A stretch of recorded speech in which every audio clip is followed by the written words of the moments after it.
territoriales y sociales de las industrias extractivas y que estará a cargo de Miguel Vargas. Él es director ejecutivo del CEGIS, del Centro de Estudios Jurídicos e Investigaciones. Él es abogado, especialista en derechos de los pueblos indígenas, en derecho constitucional y derecho procesal constitucional. Actualmente, como les decía, es director del CEGIS. Es una institución que, juntamente con la Fundación Tierra, forman parte de la iniciativa Alianza por el Ambiente y el Territorio, que busca fortalecer y consolidar los derechos ambientales y territoriales de los pueblos indígenas en Bolivia. Miguel, bienvenido y adelante. Bueno, muchas gracias, Nancy. Buenas tardes a todas y a todos. Quiero agradecer a Juan Pablo por la iniciativa, a Juan Pablo y al equipo de Tierra por la iniciativa en el marco de la alianza. Creemos que estos espacios son realmente importantes para promover el debate en un contexto que atraviesa el país muy complejo en relación a la consolidación del modelo extractivo y el ejercicio de los derechos ambientales y territoriales. No tuve la oportunidad, lamentablemente, de escuchar las ponencias del día de hoy. Quizás si reitero algunos datos que posiblemente Pablo ha podido compartir con ustedes, yo pido mil disculpas. Voy a tratar de concentrar mi exposición en un primer momento en presentar un contexto en relación a las industrias extractivas en el país.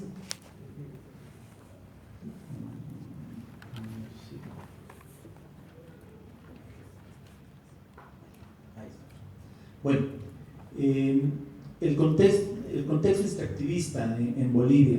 Tenemos que partir señalando del hecho de que ya desde la crisis económica que inicia el 2014, tenemos una mirada desde los órganos de poder público de reactivar la economía y el desarrollo, y este desarrollo se concentra en el modelo extractivista. Dos elementos que forman parte de la agenda, uno que tiene que ver propiamente con la Agenda Patriótica 2025, el Plan Nacional de Desarrollo 2021-2025, que tiene una característica particular, responde a un contexto de post-pandemia, y a partir de este elemento se van generando una serie de contextos que profundizan el modelo de desarrollo como alternativa para salir de la crisis. En ese ámbito también es importante señalar este contexto de desconstitucionalización de las normas constitucionales, es decir, que el modelo de desarrollo extractivista promueve a que los órganos de poder público, principalmente el órgano ejecutivo, empiece a emitir una serie de normas, reglamentos de jerarquía inferior que flexibilizan todos los estándares internacionales en cuanto a derechos humanos, derechos colectivos de los pueblos indígenas, derecho al medio ambiente. A esto se suma la debilidad en términos de la institucionalidad democrática. Esto implica una falta de respeto a la independencia de poderes, una desinstitucionalización. Vemos lamentablemente en los últimos años que el Sistema Nacional de Áreas Protegidas, a la cabeza del Servicio Nacional de este sector, ha vivido una crisis estructural. Las principales entidades llamadas a fiscalizar la labor de los actores extractivistas, como la Autoridad Jurisdiccional Administrativa Minera y otras, carecen de una institucionalidad, y esto hace que el modelo extractivista se consolide. Todo esto repercute a un incumplimiento en los derechos ambientales y territoriales reconocidos en Bolivia. Como todas y todos ustedes saben, tenemos un texto constitucional de avanzada a partir del 2009 que reconoce, en el caso de pueblos indígenas, una carta importante, y también reconoce un marco normativo en cuanto a derechos ambientales, pero esto lamentablemente no se cumple. Esto genera dentro del contexto una mayor presión y un avasallamiento a territorios indígenas y áreas protegidas. Los últimos meses hemos visto con mayor frecuencia conflictos generados por el ingreso de mineros, cooperativistas, minería ilegal en áreas protegidas en territorios indígenas, Hay una ampliación de las fronteras extractivas, minería, hidrocarburos, agricultura, monocultivo, a los territorios indígenas y las áreas protegidas que constituyen en este momento territorios de frontera. Hay un cambio en el uso de suelo en las regiones con mayor presencia de pueblos indígenas y áreas protegidas. El caso paradigmático quizás es lo que está ocurriendo en este momento en el departamento del Beni, en la Amazonía sur y norte. El año 2019 se aprueba, a partir de una ley departamental, un nuevo plan de uso de suelo que no considera los territorios indígenas, no consideró un proceso de consulta a estas comunidades, y lo que pretende es abrir el extractivismo y la consolidación del monocultivo a espacios que no son aptos para esta actividad. A esto se suma la deforestación, los incendios forestales. 2019 y 2020 han sido quizás los años en los que mayor impacto ha tenido esto, fundamentalmente en áreas protegidas y en territorios indígenas. Esto abre paso a la presencia también de actividades ilícitas, principalmente el narcotráfico. Es algo que está presente en los territorios y que está generando ya tensiones también en las áreas de frontera. Esto está acompañado de una ausencia de políticas de reconocimiento y salvaguardas para los pueblos indígenas en situación de alta vulnerabilidad o contacto inicial. En mi exposición vamos a mostrar esto. Tenemos una ley, la ley 450 de protección a pueblos indígenas. Esta norma ha logrado recién ser reglamentada después de poco más de 9 años. Sin embargo, no existe aún una voluntad desde el Estado para la implementación de esta norma y garantizar de que todo este desarrollo extractivo sobre territorios indígenas tenga algunas medidas precautorias. ¿Cuáles son los impactos? Entre el 2010 y el 2020, un estudio que hemos realizado nosotros como CEGIS, hemos logrado cuantificar un impacto del 42% de la superficie de tierras, de territorios indígenas en tierras bajas, que ha sido afectado por incendios forestales. Hay 300.000 hectáreas deforestadas anualmente para ampliar la frontera agrícola. Un dato que Raúl nos presentaba en términos de la ampliación de la frontera hidrocarburífera, el 36% de la superficie reconocida formalmente a favor de pueblos indígenas, esto quiere decir alrededor de 18 pueblos indígenas, territorios indígenas, se encuentra sobrepuesto a áreas de reserva hidrocarburífera.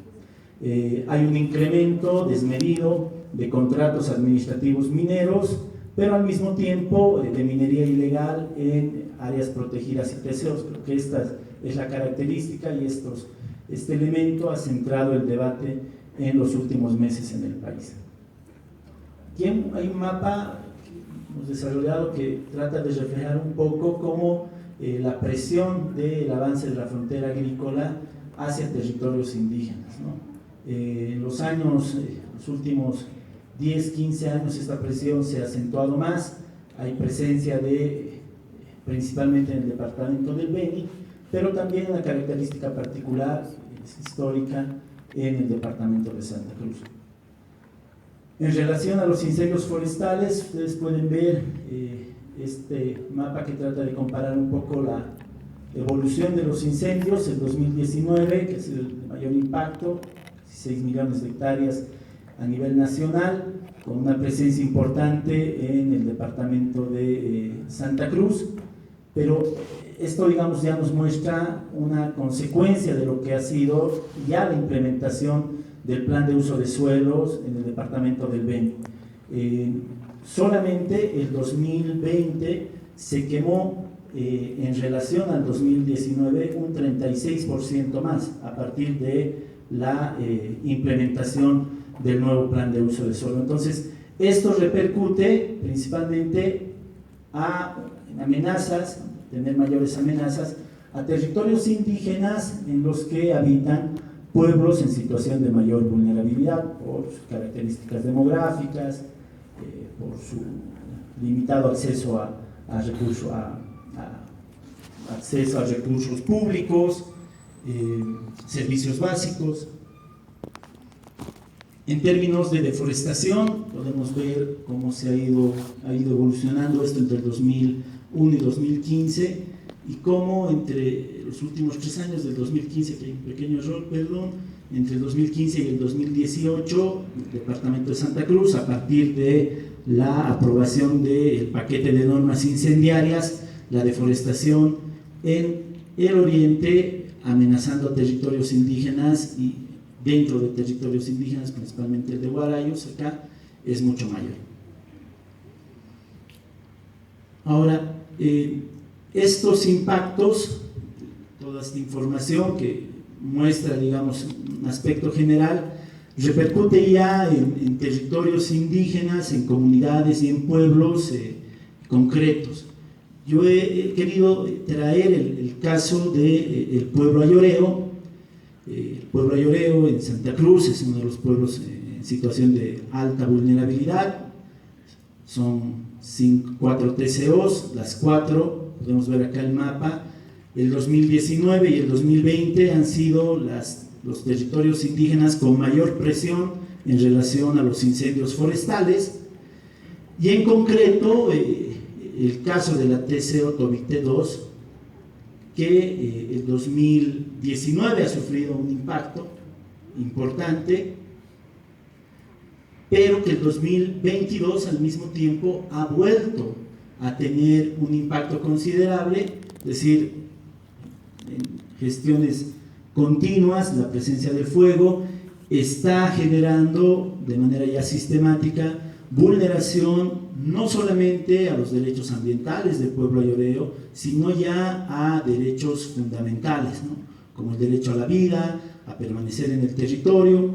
Las comunidades, la comunidad ayorea, el 2019, producto de los incendios y de haber quedado totalmente devastada, tuvo que salir del territorio. En 2021, 2020, 2021 se hicieron los esfuerzos para restituir a esta comunidad, y el 2022 nuevamente con la presencia del fuego la comunidad queda totalmente afectada al grado de tener que salir nuevamente y encontrarse en este momento fuera del territorio. Entonces vemos ya que las acciones del extractivismo, el modelo extractivo, está incidiendo en el ejercicio de los derechos de los pueblos indígenas, particularmente en general de la población, llegando a afectar ya derechos fundamentales como el derecho a la vida, y poniendo en duda en gran medida la posibilidad de existencia de los pueblos indígenas. Muchas veces se nos dice que somos extremistas cuando decimos que estamos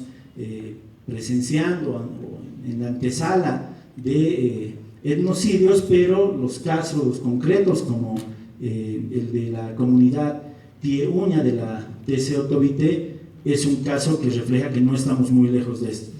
Una de las consecuencias del modelo extractivista es que en poco tiempo, si no se toman las medidas de resguardo, estaremos presenciando la pérdida de poblaciones indígenas como las del pueblo ayoreo. Raúl ha presentado algunos datos en relación al tema hidrocarburífero. Yo voy a tratar de añadir algunos aspectos. Había señalado también el hecho de que hay 18 territorios indígenas que se sobreponen a estas 106 áreas de reserva.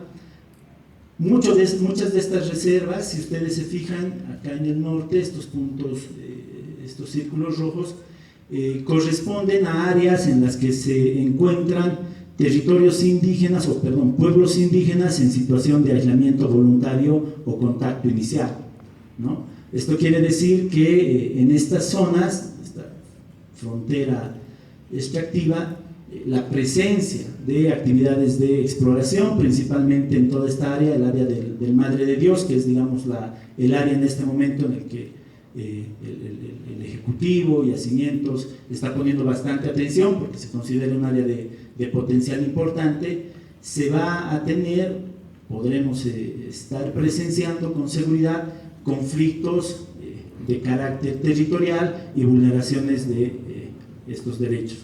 Ya han existido el año 2017 en procesos de prospección, han ocurrido ya algunos hechos, avistamientos de comunidades, personas pertenecientes al pueblo Toromona en un proceso de prospección sísmica. Los compañeros de Fundación Tierra hicieron una sistematización importante de este caso, y entonces estamos viendo cómo la ampliación de la frontera extractiva, todo este modelo de aprobación de contratos mineros que carecen de un procedimiento de consulta previa a los pueblos indígenas. No existe un procedimiento en la Asamblea Legislativa.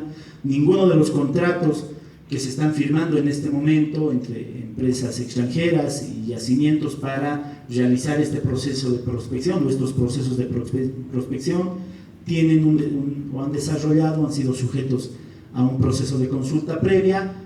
Por el contrario, en términos ya procedimentales y administrativos, la característica del desarrollo de la ampliación de frontera hidrocarburífera parte por una flexibilización de los estándares mínimos de consulta previa.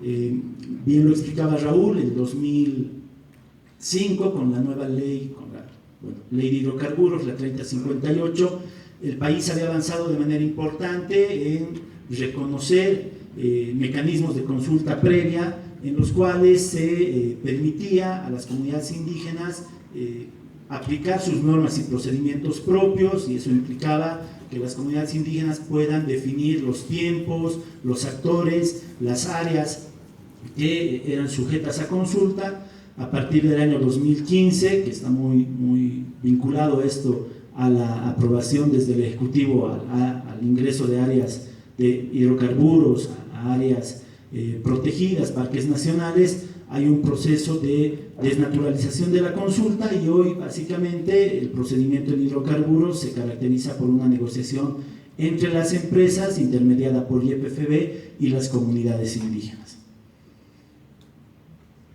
Un poco más de ya lo que he comentado, la ausencia de procesos de consulta en área tema legislativo para la aprobación de contratos. Un aspecto que en los últimos meses en el país sí ha tenido bastante repercusión tiene que ver con la minería aluvial y los derechos humanos, los derechos de los pueblos indígenas. Como ustedes saben, hay un boom de la minería, principalmente en la Amazonía norte del país, Beni, Pando, norte de La Paz, los principales ríos de esta región, el río Beni, el río Madre de Dios. Esta minería, que se caracteriza principalmente por la ilegalidad, son muy pocos los contratos administrativos mineros que se han firmado en estas áreas. Corresponden en realidad las operaciones mineras a áreas transitorias especiales o áreas de autorización transitoria especial, que son en realidad las exconcesiones mineras que han quedado nulas luego de la aprobación de la Constitución del 2009 y que están en un proceso de transición y de reconocimiento. Son más de 14 años ya de este proceso.